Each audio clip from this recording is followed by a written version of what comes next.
যে ব্যক্তি ইমানের সাথে সওয়াবের আশায় রমাদান মাসের সবগুলো সওম রাখবে, ইমানের সাথে সওয়াবের আশায় রমাদান মাসের সবগুলো সওম রাখবে, রাসূল সাল্লাল্লাহু আলাইহি ওয়াসাল্লাম বলেছেন গুফিরা লাহু মা তাকাদ্দামা মিন যামবিহি, তার পূর্বের জীবনের সমস্ত গুনাহ আল্লাহ পাক মাফ করে দেবেন ইনশাআল্লাহ। অন্য হাদিসে এসেছে যে ব্যক্তি রমাদান মাসের সওম রাখবে দিনের বেলা এবং রাতের বেলা কিয়ামুল লাইল করবে বা তারাবির নামাজ পড়বে বা তাহাজ্জুদ আদায় করবে, গফির লাহু মা তাকাদ্দামা মিন যামবিহি, তার পূর্বের সমস্ত গুনাহ আল্লাহ পাক মাফ করে দিবেন।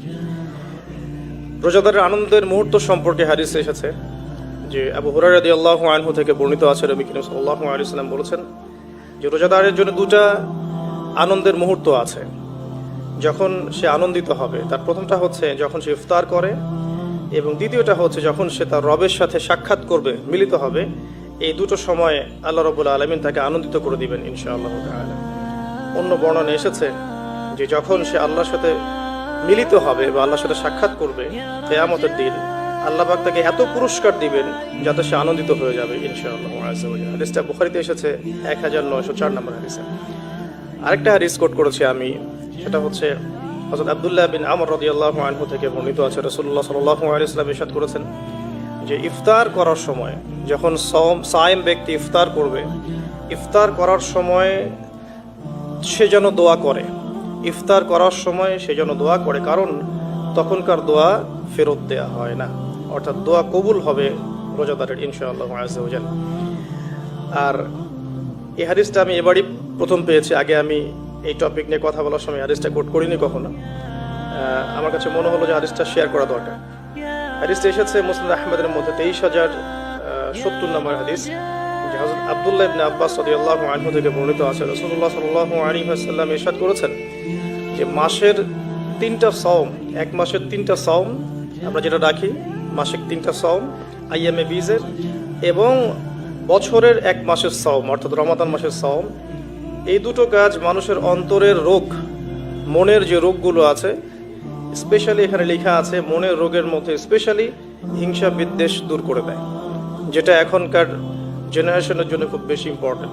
কারণ আমরা এই বিষয়টাই দেখি, শয়তান যেন হিংসা বিদ্বেষ মুসলিমদের কাছেই বিক্রি করেছে, ব্যাপারটা এখন এমনটাই দেখা যাচ্ছে।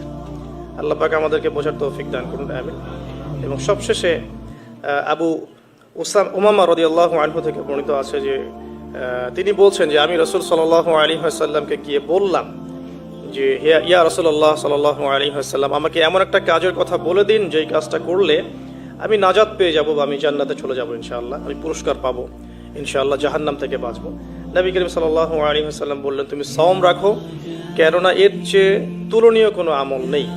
তিনি বলছেন আমি আবারও জিজ্ঞাসা করলাম আর কি করবো ইয়া রাসূলুল্লাহ, তিনি বললেন তুমি সওম রাখো, এর সমতুল্য কিছু নেই।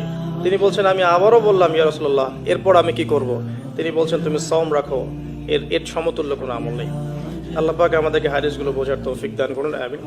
এই হাদিসগুলো আপনারা আগেও শুনেছেন, তবে আমি ফজিলত থেকে শুরু করলাম এই কারণে যে আমরা এগুলোর সামারি যদি মাথায় নেই তাহলে বিষয়টা এমন দাঁড়াচ্ছে যে রমাদান মাস কোরআন নাজিলের মাস, যে মাসটা মুসলিমদেরকে তাকওয়া দিবে, শক্তি দিবে, ঈমানের শক্তি, যার ফলশ্রুতিতে মুসলিমরা ইনশাআল্লাহ আল্লাহ পাকের জমিনে আল্লাহ পাকের দ্বীনটা প্রতিষ্ঠা করতে পারবে, নিজের ব্যক্তি জীবনে পারবে, পরিবারে পারবে, আস্তে আস্তে সমাজে আল্লাহ পাক সামর্থ্য দিলে আরো বড় পরিসরে। এর জন্য যে তাকওয়ার দরকার, যে শক্তির দরকার এবং যে কিতাবের দরকার, 3টা বিষয় রমাদান মাসের সাথে সম্পৃক্ত। এর ফজিলত সম্পর্কে আমরা জানলাম যে আমরা যদি আল্লাহর সন্তুষ্টির জন্য এই পুরো মাস সওম রাখি ঈমানের সাথে, আল্লাহ পাক পূর্বের সমস্ত গুনাহ মাফ করে দিবেন।